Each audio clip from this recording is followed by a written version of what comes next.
जय हिंद। देखिए 2 अगस्त को मोदी जी ने एक नया प्लेटफॉर्म चालू किया पेमेंट के लिए, जिसका नाम है ई रूपी। ये यूपीआई की तरह ही काम करेगा, लेकिन एकदम यूनिक होगा। इससे चोरी नहीं हो पाएगी, जिस काम के लिए दिया जाएगा वही होगा। आखिर ये वर्क कैसे करेगा, इसको समझते हैं। बड़ा सिंपल सा चीज है, ये वर्क कैसे करेगा। देखिए, जो ई रूपी आया है वो एक्चुअल में ई रूपी ना होके वो यूपीआई का ही एक एडवांस वर्जन है। देखिए, रूपी यूपीआई के आगे ई रूपी कर दिए। अब यूपीआई है वो अलग टॉपिक की चीज हो जाता है। तो देखिए, इसका जो शुरुआत हुआ है 2 अगस्त 2021 को हुआ है, और यूपीआई जो था बहुत पहले से चल रहा है, 11 अप्रैल 2016 से ही चल रहा है। इन दोनों को बनाया है हमारी एनपीसीआई ने। ये क्या चीज है एनपीसीआई? इसको होता है national payment corporation of India. यही देश में जितना भी पेमेंट होता है, आप ट्रांसफर कैसे भी करते हैं पैसा वगैरह, इसी को ये सारा चीज कंट्रोल करता है। इसे कहते हैं, इसी के अंडर सब आते हैं, इसलिए इसे अम्ब्रेला कहते हैं। मतलब इसी के छतरी के अंदर सब आते हैं, एनपीसीआई के अंतर्गत। अब ये कैसे काम कर रहा है समझिए ध्यान से इसको। ये है, इसमें मैसेज या क्यूआर कोड द्वारा आपको एक स्पेसिफिक कोई भी सुविधा भेजनी होगी, तो ये क्यूआर कोड द्वारा आएगा। क्यूआर का फुल फॉर्म क्या होता है? Quick response. ये बड़ी तेज रिस्पॉन्स करता है। कहीं पेमेंट कटाना है, क्विक रिस्पॉन्स तुरंत ये काट देता है। अब किसी के पास ही छोटका मोबाइल हुआ है ये वाला, अब इसमें क्यूआर कोड आएगा नहीं, तो इसमें एसएमएस जाएगा, शॉर्ट मैसेज सर्विस। ये एसएमएस के थ्रू आपको एक कोड मिल जाएगा। वो कोड जिसको दीजिएगा उतने बदले आपको वो सुविधा दे देगा। तो ये आता कैसे, अब ये कैसे काम करेगा इसको ध्यान से समझते हैं। जैसे अगर सरकार किसी को कंबल देना चाहती है, तो सरकार के पास पहले यही 2 ही रास्ते थे, या तो उसको कंबल दे या तो उसको पैसे दे। बीच में से पूरा कंबलों गायब हो जाता था, पैसों गायब हो जाता था। किताब देना चाहती है तो भाई कोई भी चीज, या कपड़ा देना चाहता है, खाना देना चाहती है, तो सरकार के पास यही रास्ते हैं। अगर सरकार खाना देगी तो कई तरह से घोटाला, लोग खाने का पैसा मार जाएंगे या खाने की क्वालिटी गिरा देंगे। अभी सरकार ने कहा था मास्क बांटने के लिए 20 रुपया की जगह पे 2 रुपया वाला मास्क बांट दिया था, 50 रुपया मास्क बोला था तो 2 रुपया वाला बांट दिया था। अलग अलग चीज में सरकार पहले देना कुछ चाहती है, वहां तक पहुंच नहीं पाता है। तो इसको ये पूरी तरह से खत्म कर देगा, क्योंकि ये स्पेसिफिक जिस पर्पज के लिए दिया जाएगा आप वही काम यूज ही कर सकते हैं, और जिसे दिया जाएगा वही यूज कर पाएगा। कैसे करेगा इसको समझिए। जैसे मान के चलिए ये एक किसान है भाई साहब, इनको, ये एक पर्सन है, इनको किस यूज के लिए सरकार पैसा देगी? सरकार ने इन्हें 1000 रुपया देना चाहती है कि आप जाके फर्टिलाइजर यूरिया वगैरह खरीद लीजिएगा। तो अगर इनको कैश पैसा दिया जाता तो कोई गारंटी नहीं थी कि वो यूरिया खरीदते कि कुछ और खरीद लेते। तो अब सरकार क्या करेगी, इनके मोबाइल पर 1000 रुपए का एक क्यूआर कोड भेज देगी। अब ये किसान सोचेंगे कि मान के चलिए, सोचा कि एक काम करते हैं, 1000 का यूरिया की जगह पे ना दारू खरीद लेते हैं शराब के दुकान पे। तो इनके मोबाइल पे आया है 1000 का क्यूआर कोड, इनको लगेगा कि भैया कहीं चलेगा। अब ये दारू के दुकान पे जाके कहेंगे कि हमको 1000 का शराब दे दीजिए, तो वो कहेगा क्यूआर कोड दीजिए। तो शराब के दुकान वाला जब क्यूआर कोड को स्कैन करेगा ना, तो उसमें ये इनवैलिड कहेगा। क्यों? क्योंकि इस सब के पीछे खड़ा है एनपीसीआई। एनपीसीआई जो है, इसने शराब वाले को ये वाला क्यूआर कोड का एक जुड़वा भेजा ही नहीं है। मैच करेगा तब ना पेमेंट होगा, इसने भेजा ही नहीं है। इसने किसको भेज रखा है? भारत में जितने भी यूरिया के दुकान वाले हैं उनके पास भेज दिया है यहाँ पर। यानी ये क्यूआर कोड अगर इन्हें यूरिया या फर्टिलाइजर खरीदने के लिए दिया गया है, तो एक ही साथ एनपीसीआई क्या करता है, एक इनके मोबाइल पे भेजता है और एक सिस्टम में अपलोड कर देता है, किसके? फर्टिलाइजर यानी यूरिया वाले के पास। तो यानी ये वाला क्यूआर कोड ये हिंदुस्तान में कहीं भी जाएंगे यूरिया वाले के पास मैच कर जाएगा, बाकी ये किसी को दिखाएंगे मैच नहीं करेगा। तो देखिए, इनको 1000 का यूरिया भी मिल गया, आई चाह के भी इसका दूसरा यूज नहीं कर सकते। जैसे मान के चलिए ये बाबा है, इनको 2000 रुपए का इलाज कराने के लिए सरकार ने पैसा दिया कि भैया आप जाइए 2000 रुपए का इलाज करा लीजिएगा, ये फलाना दवा खरीद लीजिएगा, आपके बुढ़ौती के लिए काम आएगा। इन्होंने सोचा 2000 रुपया का हमारे पास क्या आ गया है, क्यूआर कोड आ गया है। एक काम करते हैं, 1000 रुपया का दवाई खरीदेंगे, पहले चलते हैं पोता के लिए ना खिलौना खरीद लेते हैं। हमारा पोतवा बड़ा हो गया, देख रहे हैं सीबीएसई बोर्ड वाला है यहाँ पे, इसके लिए सोचेंगे खिलौना खरीदने के लिए। अब खिलौना के जहाँ पे बिल बनवा लेंगे और कहेंगे देखिए हमारे पास 2000 का क्यूआर कोड है, आप इसी में से काट लीजिए, बस लो। खिलौनवा के दुकानिया वाला उस पर क्यूआर कोडवा को स्कैन करेगा ना, तो कहेगा इनवैलिड। काहे? ई भैया ई बैठल है कौन?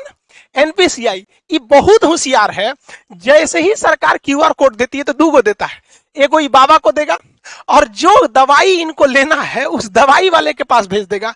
इसका मतलब इनका 2000 का क्यूआर कोड इसका जो जोड़ा है मैच करेगा तभी ना जी, जैसे ताला चाबी मैच करना चाहिए कि नहीं करना चाहिए, तो इनका जोड़ा जो मैच करेगा दुनिया के किसी चीज से मैच नहीं करेगा। वो जब भी मैच करेगा तो दवाई वाले से मैच कर जाएगा। अब जाएंगे 2000 रुपये जहां दवाई वाले को देंगे वो स्कैन करेगा, धड़ाक से हो जाएगा। यानी ये क्यूआर कोड जो एनपीसीआई देगी ई रूपी के तहत वो जोड़ा में देगी, एक आपको देगी एक दुकान वाले को। इसीलिए कहता है जिसको देगी वही यूज करेगा और जिस काम के लिए देगी वही काम कर सकते हैं। एक और एग्जांपल समझते हैं। मान के चलिए आजकल एजुकेशन में महिलाओं को एजुकेशन बहुत जरूरी है, तो महिला एजुकेशन के लिए बबनी को पैसा दिया गया कि जाओ तुम 5000 का किताब खरीदो, तुम पढ़ोगी देश आगे बढ़ेगा। तो 5000 रुपये की किताब के लिए इनके पास क्या भेज दिया गया, क्यूआर कोड भेज दिया गया, क्विक रिस्पॉन्स, तुरंत इनको पैसा मिल जाएगा। ये सोचेगी, सोच रहा 5000 की किताब खरीदने से अच्छा है ना चलते हैं ब्यूटी पार्लर में मेकअप करवा लेते हैं। मेकअप में बहुत पैसा लगता है, कुछ पोत देती हैं सब, एगो झाड़ू रख ले रहती हैं सब छोट साइज का, अखिया उठा देती हैं ऐसे छज्जा जैसन बना देती हैं सब। तो मान के चलिए मेकअप करा लेगी। अब मेकअप करेला के बाद कहेगी देखिए हमको मोदी जी ना 5000 रुपया का क्यूआर कोड दिए हैं, आपको पैसा चाहिए था, लीजिए स्कैन कीजिए।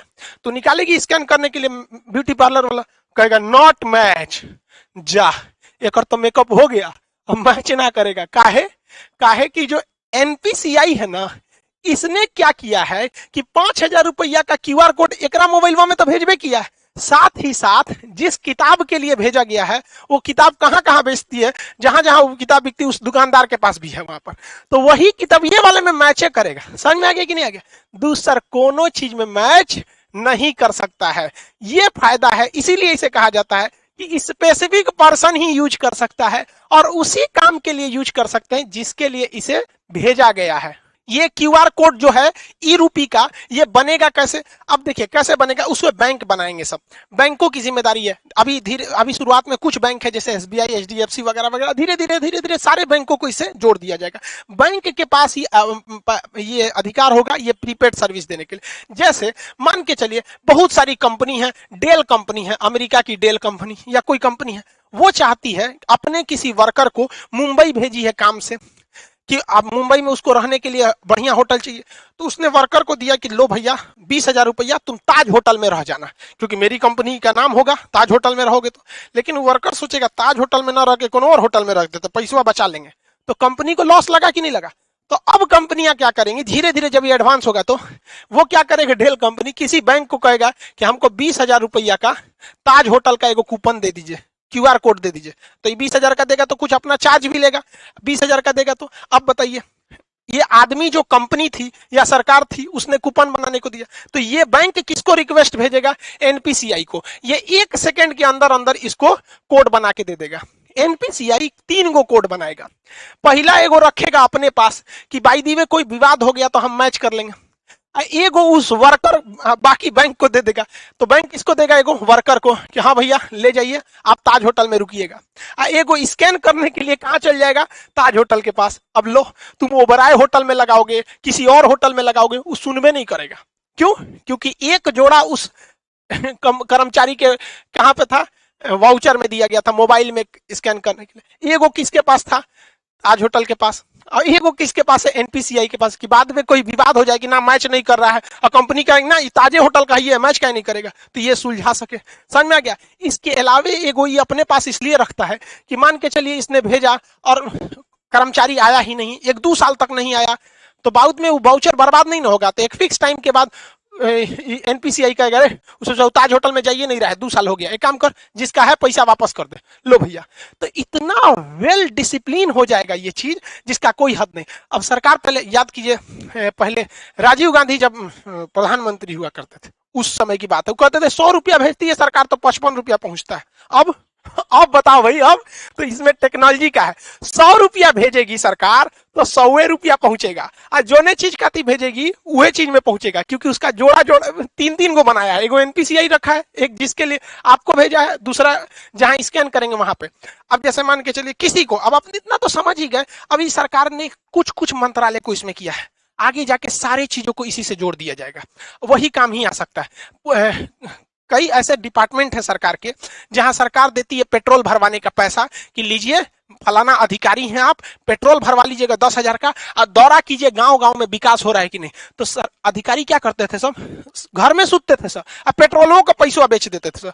अब सरकार ये ना करेगी, अब सरकार उनको 10,000 रुपया का पेट्रोल ना देगी, 10,000 रुपया का QR कोड देगी। लो बउआ तू 10,000 का QR कोड लो, और भारत के पेट्रोल पंप को भी वो QR कोड सेम दे देगी कि हमारा अधिकारी जहां आएगा पेट्रोल भरवाएगा, QR कोड दिखाए दे देना।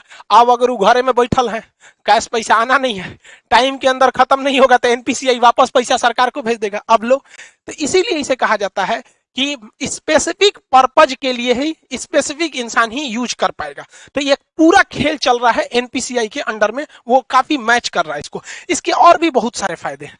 पहला कि इसके लिए किसी भी तरह के नेट की जरूरत नहीं है, आपको जरूरत नहीं है, जो पैसा काटेगा उसको जरूरत है। अब मेरे पास QR कोड आ गया है, तो हमको क्या जरूरत है नेट कोड का, जो पैसा काटना है, जो दुकानदार है उसके पास रहना चाहिए, पर्सन के पास नहीं रहना चाहिए। इसके लिए किसी एप्लीकेशन की जरूरत नहीं है। पहले आप पेमेंट पैसा देते थे UPI के थ्रू या किसी के थ्रू, तो आपको कोई ना कोई, चाहे गूगल पे रखिए, पेटीएम रखिए, भीम रखिए, फोन पे रखिए, अब बड़ी ज्यादा था ससुरा पेमेंट ऐप, तो कोई ना कोई एप्लीकेशन की जरूरत है। ऐसा कोई अभी एप्लीकेशन की जरूरत नहीं है, आपके मोबाइल पे QR कोड आ जाएगा, रजिस्टर मोबाइल। दूसरा, इसमें किसी भी तरह के रजिस्ट्रेशन की जरूरत नहीं है। अभी क्या है, कोई मोबाइल से करना चाहता है तो फोन पे डाउनलोड कर लेगा, ले ससुरा KYC नहीं है, रजिस्ट्रेशन नहीं है, 20 गो झमेला है। इसमें कोई रजिस्ट्रेशन की जरूरत, कोई लिमिट भी नहीं है, कितना का QR कोड बनाना है, कितना, कोई दिक्कत नहीं है। अभी ये शुरुआती फेज में, आने वाले 4-5 साल बाद ये बहुत ही ज्यादा बढ़ जाएगा। एक वक्त था, आज से 10 साल पहले लोग ATM यूज करने नहीं जाते थे। एगो बैंक का ATM था ससुरा, कौन बैंक का था, ICICI का था कि HDFC का, उसमें हम आज से 10-12 साल पहले ATM का कड़वा लगाए थे, तो अंदर लेके चल गया था, धक धक करने लगा था, सोचा हमारा कड़वा अंदर ले गया, देगा कि नहीं देगा। लेकिन आज देखिए ATM कितना फेमिलियर हो चुका है, तो धीरे धीरे ये भी काफी फेमिलियर हो जाएगा। अब आप समझ गए कि ये स्पेसिफिक काम में ही इसे यूज किया जा सकता है। आने वाले वक्त में सारे लोग अब ऐसे ही करेंगे। जैसे कोरोना में किसी को आपको खाना देना है, तो एक काम कीजिए, आपको मान के चलिए दिल्ली के लोगों को खाना देना है, तो आप क्या कीजिए, 1000 QR कोड बना लीजिए, और उस QR कोड का एक कॉपी तो NPCI के पास रहेगा, आपको दुइये को ना मिलेगा। तो आप क्या कीजिए, उस 1000 QR कोड को दिल्ली के होटल को दे दीजिए, और बाकी बचा को 1000 जनता को दे दीजिए। तो वो QR कोड कहां जाएगा, होटल में, खाइबे करेंगे, बाकी तो पैसा मिलेगा नहीं। तो जिस काम में जाएंगे अब पैसा वहीं यूज होगा। बहुत बहुत धन्य है भैया ये टेक्नोलॉजी जो आया। अगर ये टेक्नोलॉजी नहीं रहता, नेट इतना नहीं रहता, तो बहुत ये सब चीज बहुत मुश्किल थी। और एक तरह से अगर आप देखेंगे ना, तो डिजिटल इंडिया का यही फायदा है। और डिजिटल इंडिया को सफल बनाने में सबसे ज्यादा अगर कोई योगदान है तो जियो ने, जो शुरुआत में फ्री दिया, लोगों को इतना ना आदत दिला दिया कि लोग अब डिजिटल हो गए। पहले डाटा बहुत महंगा मिलता था, 999 में 1 GB ऐसे करके 3G मिलता था, और रात भर अगर डाटा ऑन हो गया, सुबह उठते आदमी देखता था डाटा ऑन, और ये बाप मर गए रे ससुरा, सब उड़ जाएगा। आज कोई टेंशन ही नहीं, सबका डाटा